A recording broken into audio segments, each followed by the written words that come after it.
একটু চোখ বন্ধ করে ভাবুন তো, বিচারের ময়দানে আপনি দাঁড়িয়ে আছেন।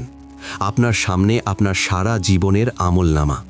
আপনি আশা করছেন পাহাড় সমান সওয়াব দেখবেন, কারণ আপনি নিয়মিত নামাজ পড়েছেন, রোজা রেখেছেন, দান সৎকাও করেছেন। কিন্তু হঠাৎ দেখলেন আপনার সব সওয়াব চোখের পলকে আগুনের ছাইয়ের মতো উড়ে যাচ্ছে। কেন জানেন? কারণ আপনি হাসতে হাসতে বা রাগের মাথায় এমন কিছু কথা বলেছিলেন যা আপনার সব ইবাদতকে ধ্বংস করে দিয়েছে। আজ আমি আপনাকে এমন 5টি ভয়ঙ্কর কথার কথা বলবো যা আমাদের প্রতিটি বাঙালির ঘরে ঘরে আড্ডায় বা রাগের মাথায় বলা হয়। ভিডিওটি স্কিপ করবেন না, কারণ এই 6 মিনিট আপনার ঈমান বাঁচানোর শেষ সুযোগ হতে পারে। বন্ধুরা, আমাদের এই ছোট্ট জীবটা কিন্তু একটা ধারালো তলোয়ারের মতো। এটা দিয়ে আপনি যেমন মানুষের মন জয় করতে পারেন, তেমনি নিজের আখেরাতটাও কেটে টুকরো করে ফেলতে পারেন। রাসূলুল্লাহ সাল্লাল্লাহু আলাইহি ওয়াসাল্লাম বলেছেন, যে ব্যক্তি তার 2 চোয়ালের মাঝখানের জিনিস অর্থাৎ জিহ্বা আর 2 পায়ের মাঝখানের জিনিসের গ্যারেন্টি আমাকে দেবে, আমি তাকে জান্নাতের গ্যারেন্টি দেব। অথচ আমরা প্রতিদিন কত কথা বলি তার কোনো হিসাব রাখি না। বিশেষ করে আমরা যখন খুব বেশি খুশি থাকি অথবা খুব বেশি রেগে যাই, তখন আমাদের নিয়ন্ত্রণ থাকে না। চলুন জেনে নিই সেই 5টি মারাত্মক কথা যা আপনার ঈমান ধ্বংস করে দিতে পারে। আমাদের জীবনে যখন বড় কোনো বিপদ আসে, ধরুন ব্যবসায় লস হলো বা কোনো প্রিয়জন হঠাৎ মারা গেল, তখন আমরা ধৈর্য না ধরে আকাশের দিকে তাকিয়ে বলে বসি, আল্লাহ, তুমি কি আর কাউকে পাওনি? আমার সাথেই কেন এমন করলে? আমার কপালে কি শুধু কষ্টই ছিল? একটু মন দিয়ে শুনুন। এই কথাটা বলার মানে হলো আপনি সরাসরি আপনার রবের সিদ্ধান্তের বিরুদ্ধে বিদ্রোহ করছেন। আপনি বলছেন যে আল্লাহ আপনার ওপর নাউজুবিল্লাহ ইনসাফ করেননি। বন্ধুরা, আমরা যখন বলি আমার কপালটাই পোড়া, তখন আমরা আসলে সময় বা ভাগ্যকে গালি দিচ্ছি। আর হাদিসে কুদসিতে আল্লাহ বলেছেন, সময়কে গালি দিও না, কারণ আমিই সময়। বিপদে পড়ে অভিযোগ না করে বরং বলুন আলহামদুলিল্লাহ আলা কুল্লি হাল, অর্থাৎ সব অবস্থায় আল্লাহর প্রশংসা করি। দেখবেন মনের ভেতর এক অদ্ভুত শান্তি নেমে আসবে। আমাদের বাংলাদেশে একটা খুব কমন অভ্যেস আছে, কথায় কথায় কসম খাওয়া। মায়ের কসম, তোর মাথায় হাত দিয়ে বলছি, বিদ্যুৎ ছুঁয়ে বলছি। এমনকি কেউ কেউ বলে, যদি মিথ্যে বলি তবে যেন আমার মরা মুখ দেখিস। ভাই আমার, খুব সাবধান। কসম মানে হলো কাউকে অনেক বড় মর্যাদা দেওয়া, আর এই মর্যাদা পাওয়ার যোগ্য একমাত্র আল্লাহ। রাসূলুল্লাহ সাল্লাল্লাহু আলাইহি ওয়াসাল্লাম বলেছেন, যে ব্যক্তি আল্লাহ ছাড়া অন্য কারো নামে কসম খেল, সে শিরক করল। শিরক মানে আল্লাহর সাথে কাউকে শরিক করা। আপনি সত্য বলছেন সেটা প্রমাণ করার জন্যে আল্লাহর নাম ছাড়া অন্য কারো নাম ব্যবহার করবেন না। আজ থেকেই এই মায়ের কসম বা মাথার কসম বলা বন্ধ করুন।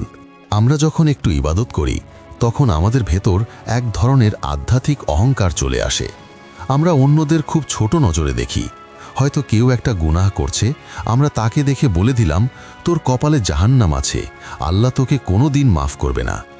বনি ইসরায়েলের সেই গল্পটা মনে আছে? একজন খুব ইবাদতকারী ছিল, আর তার এক প্রতিবেশী ছিল পাপী। ইবাদতকারী লোকটা সবসময় পাপী লোকটাকে ধমক দিত। একদিন পাপী লোকটা বলল, আমাকে আমার রবের সাথে থাকতে দাও। ইবাদতকারী রেগে গিয়ে বলল, আল্লাহর কসম, আল্লাহ তোকে জান্নাত দেবেন না। এর ফলাফল কি হয়েছিল জানেন? কিয়ামতের দিন আল্লাহ ওই পাপী লোকটাকে বললেন, যাও, আমি তোমাকে মাফ করে জান্নাতে দিলাম। আর ইবাদতকারীকে বললেন, তুমি কে আমার ক্ষমতার ভাগ নিতে এসেছ? ওকে জাহান্নামে নিয়ে যাও।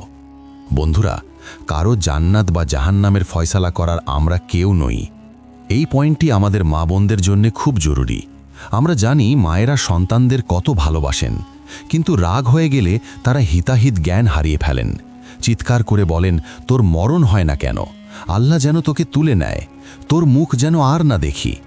আপনি কি জানেন, দিনের কোনো এক সময়ে দোয়া কবুলের একটা বিশেষ মুহূর্ত থাকে।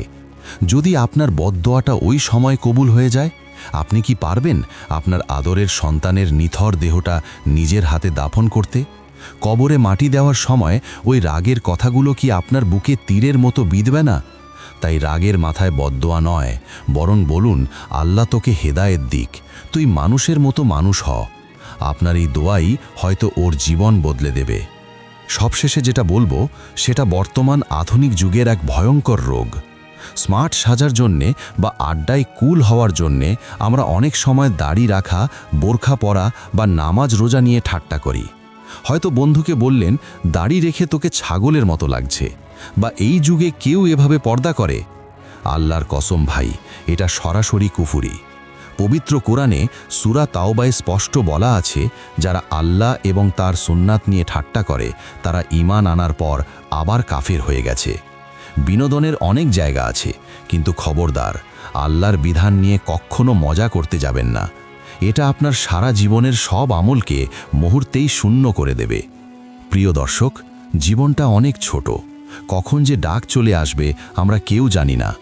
কবরের সেই 2.5 হাত মাটির ঘরে আমাদের এই জীবটাই হবে আমাদের সবচেয়ে বড় শত্রু অথবা বন্ধু। চলুন আজ থেকেই প্রতিজ্ঞা করি, আমরা কথা বলার আগে একবার ভেবে নেব। আল্লাহ আমাদের সবাইকে আমাদের জিহ্বা হেফাজত করার তৌফিক দিন, আমিন।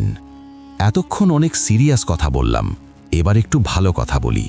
আজকের এই ভিডিওটি যদি আপনার একটুও ভালো লেগে থাকে, তবে এই সওয়াবের ভাগিদার হতে ভিডিওটি শেয়ার করতে পারেন।